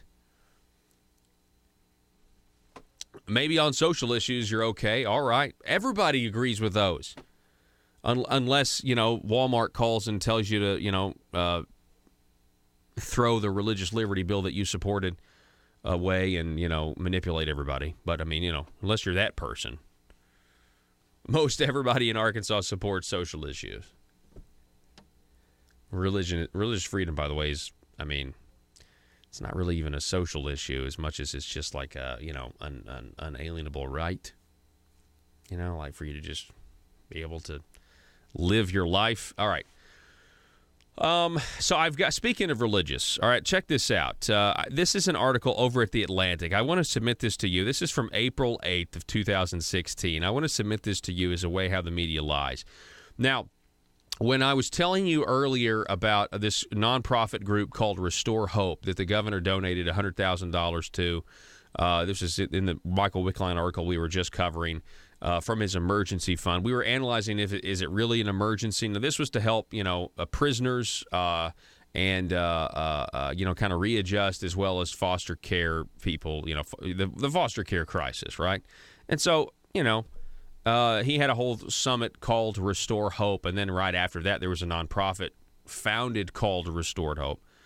But that's not really what I want. I mean, that Restore Hope led me to this article. Because actually, if I type in Restore Hope, I find like in the middle, because Paul Chapman, okay, it says here, you got to scroll way down, Joe. Go ahead and get to the good part, though. Paul Chapman, the director of the nonprofit Restore Hope and longtime volunteer teacher with Project Exodus, which is about helping prisoners, says that people don't have to be religious to enter the class. They can believe in a higher power of a doorknob. Okay. Yeah, this is. I'm just reading something else, Joe. So, but then you get to this part. This is incredible. Then you get to this part about Arkansas, okay? And I honestly couldn't believe this. Now the state, this is Arkansas, okay? Now the state is asking for more help from faith-based groups. Last summer, the newly elected governor, Asa Hutchinson, convened what he called the Restore Hope Summit, which brought together hundreds of faith leaders from around the state for 2 days. Okay, he called on leaders to pitch in more on caring for kids in the state's foster care system and people reentering society from prison. The summit gave birth to an organization, Restore Hope, that has coordinated efforts by the government, faith-based nonprofits, and others to address some of the state's biggest problems, okay? So whether or not that needed to come from the emergency fund or not, okay, whatever. I'm not focused on that anymore. You scroll down here. But in states like Arkansas, where taxes are low and the government doesn't have the motivation or support to run very much programming for the poor, it's the faith-based groups who are providing essential services that might otherwise fall by the wayside. People in need of help are left with a choice. They can get help from faith-based organizations, or they can get no help at all. Now, let's just stop here. I'm not in any way.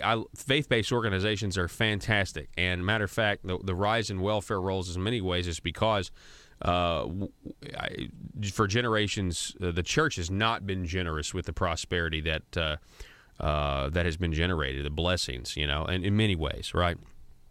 Lack of community, things like that. Lack of just living basic Christian principles about taking care of your brother, living a frugal life. So that you can give to somebody else when they are in need, which, by the way, I'll just confess, I'm not very good sometimes at living a frugal life. So here's the thing. This whole statement, though, is based on a premise that is completely false and not true.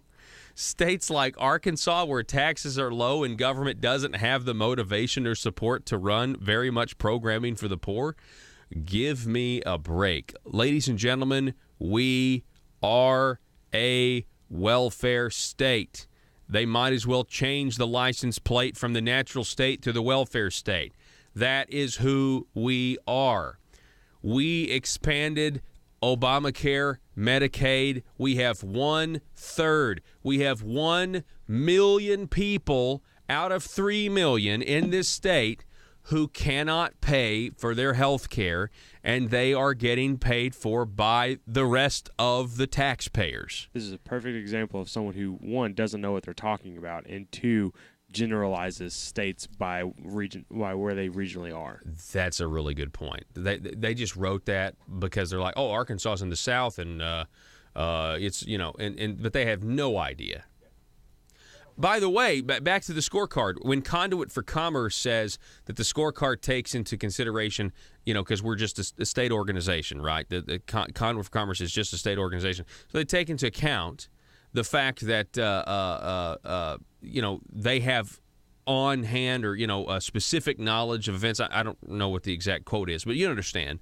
Like, here's an example of The Atlantic, right? You get this national publication just sounding off about Arkansas, because the truth is our taxes are not low. They're some of the, by any objective standard, they're some of the highest in the country, right?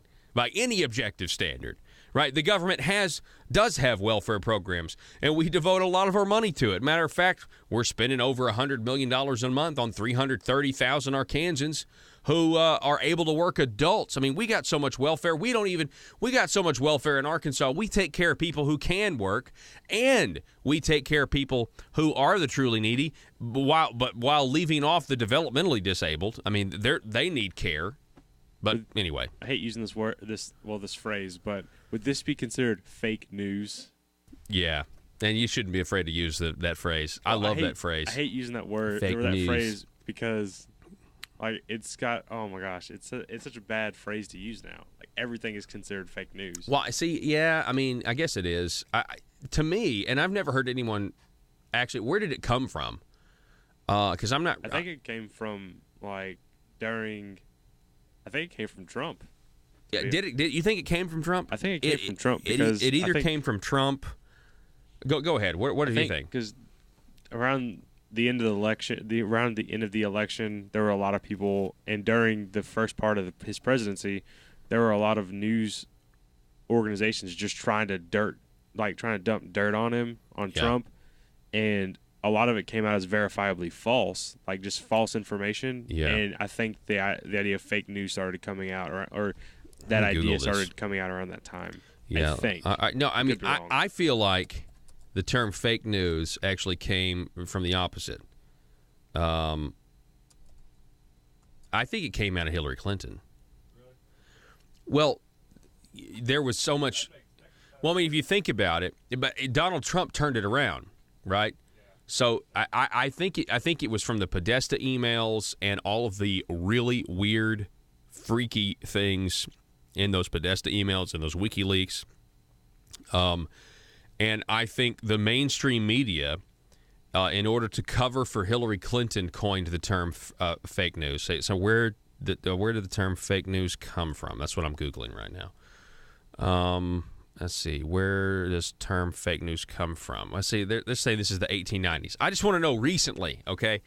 But if my recollection is correct, because I remember thinking to myself, oh, my gosh, that's when I realized how powerful Donald Trump's following really was. And I voted for Trump. But I'm just saying, that's when I realized, I was like, wow, he really may have a chance, because he had the ability to speak directly to the American people. And now I could be wrong, but I think the mainstream media came up with fake news originally in this last election cycle. And then they came out with stories about Donald Trump and things like that.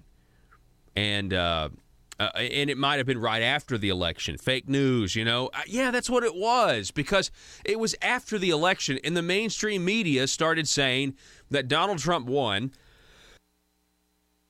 because Mark Zuckerberg and Facebook, I'm remembering this now. So Mark Zuckerberg and Facebook, they were responsible for Hillary Clinton losing because they didn't have the right algorithm that was flagging stories that were flat out false. You had leftists who were in denial saying, well, the reason people voted for Donald Trump is because they were reading things on the internet and just believing it is true. And by the way, that's ridiculous. Everybody who uses the internet that has half a brain knows that there are things that you read that are false. Everybody knows that.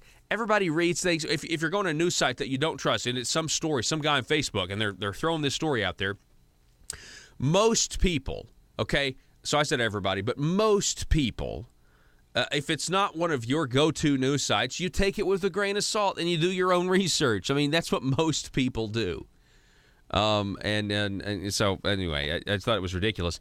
But then it was Donald Trump that said, okay, you're going to basically try to discredit my election. Right? Let's just take a minute. And be thankful Hillary Clinton lost.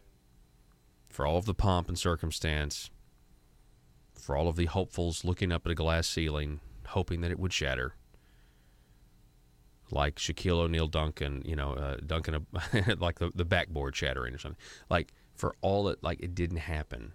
For CNN and all their cunning, for the corporate media and all their cunning, they lost. They failed. They tried to sell such a huge lie. They tried to cover up for one of the worst candidates in history. And I have these moments every now and then, and I just want to take a moment. I just want to say, Hillary Clinton lost. Their narrative lost. Their control that they thought they had was fake. They were frauds. They were phonies. They actually were not controlling the number of minds they thought they were controlling.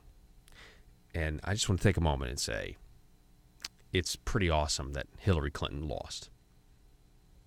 It's amazing. But Donald Trump, what, Joe? What were you going to say? To quote one of my favorite songs, they tried so hard and got so far, but in the end, it doesn't even matter. Which one? Oh. Oh no! I can hear the melody. Linkin Park. In the end, it doesn't even matter. That's good. But anyway, I'm pretty sure it was Donald Trump that then took the fake news and was like, "Well, now I'm just going to start using this, and I'm going to start calling CNN fake news." And it was a huge backfire. Now, somebody tell me if I'm wrong here, but I'm pretty sure I'm right. I'm pretty sure the term fake news was coined right after the election, with them trying to figure out, well, it was fake news. That's the problem.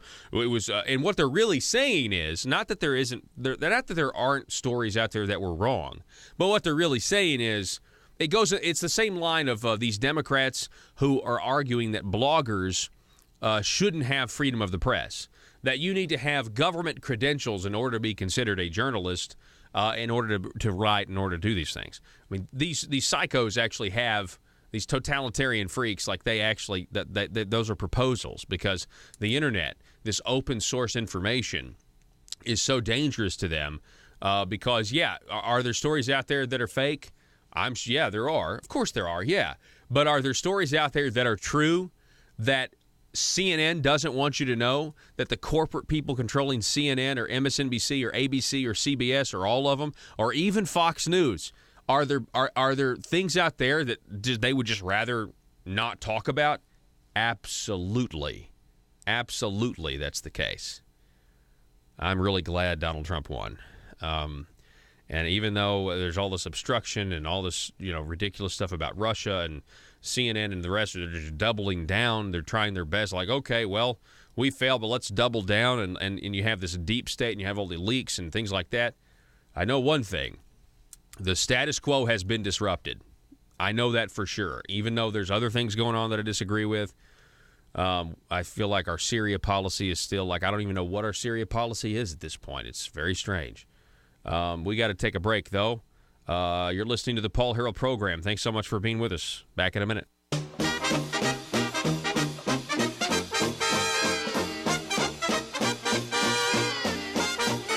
The Paul Harrell program. Whether you're looking for a small desktop copier and printer, thinking about adding color to your documents, or considering a document management solution, Total Document Solutions is there to help. In business for decades, Total Document Solutions is an independently owned company that specializes in the ability to provide a high level of service in Northwest Arkansas, the Arkansas River Valley, Southwest Missouri, and Southeast Kansas as an exclusive Platinum Authorized Sales Agent for the Xerox Corporation. At Total Document Solutions, they offer customers technology services to improve business results. Their dedicated sales team has the unmatched industry knowledge, professionalism, and expertise needed to address the unique challenges of your business. Total Document Solutions is independent, local, and well-connected to serve your office products and document needs. Call them today at 479-575-0770. That's 479-575-0770 for your Total Document Solutions. Who's next to Zipline? Me, and I'm really excited about this. Sir, I'm sorry. The zip line has a 350-pound weight limit, and frankly, I do not think it would be safe for you. Oh, that's okay. I self-identify as 180 pounds, so it's cool. Sir, that doesn't make any sense to me, and I'm afraid we can't let you ride the zip line. You're too heavy. I'm sorry. I can't believe this. I thought we had evolved as a society. I thought this was America, but I guess this is just my plight. First slavery, and now fat-shaming. Sir, again, I'm really sorry. You listen to me. If you don't let me ride, not only will I sue this company for discrimination, I will sue you for damages because right now my feelings are so hurt and I feel embarrassed because I'm holding up the line. Wouldn't be the first time. Watch it, mister. Look, okay, I'm sorry. I just don't think it would be safe for you. You don't understand. I self-identify as skinny. So you have to let me ride the zip line. The Constitution says so. I get to define my own reality. Oh, you know what? Okay, fine. Whatever. Ride the zip line. Mike, let this man ride the zip line. Thank you. Now watch as my self-identity trumps your bigotry. See you on the other side, racist. Here I go!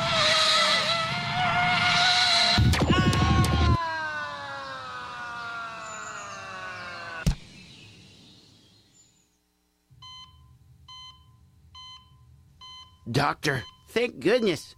What's the prognosis? Sir, we've done everything we can, and you only have seconds to live. No, you cannot say that. I do not self-identify as a dead person.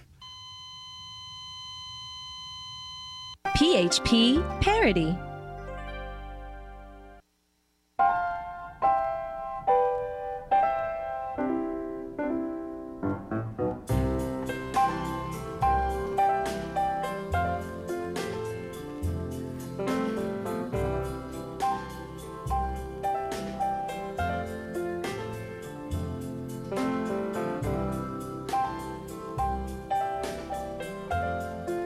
Hey, I just want to reiterate some of the big news, and I really think this is a huge development.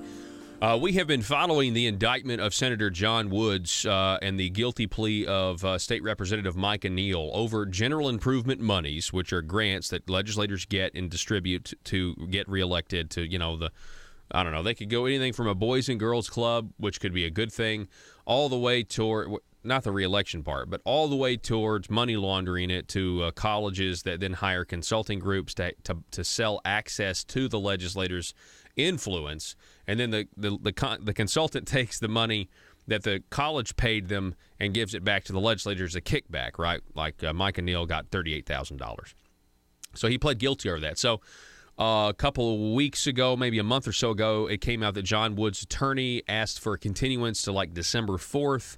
And that's, so they wanted to delay the trial. The judge granted the delay. But what happened was, and this was not disputed by federal prosecutors, was that they wanted the continuance because the FBI is investigating more people and that there could be more indictments coming down the pike as relating to this scheme or this scam.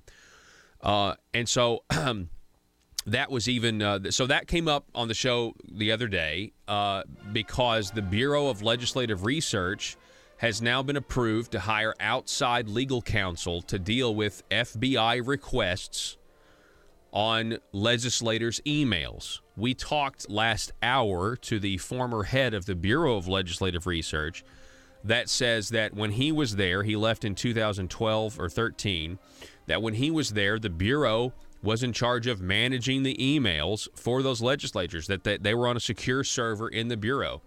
So what we have deduced, possibly, what that means is, because this is not really about the GIF thing, the Bureau wouldn't have much to do with. So what that could possibly mean is that the FBI investigation has led to other investigations that go outside the purview of just general improvement monies.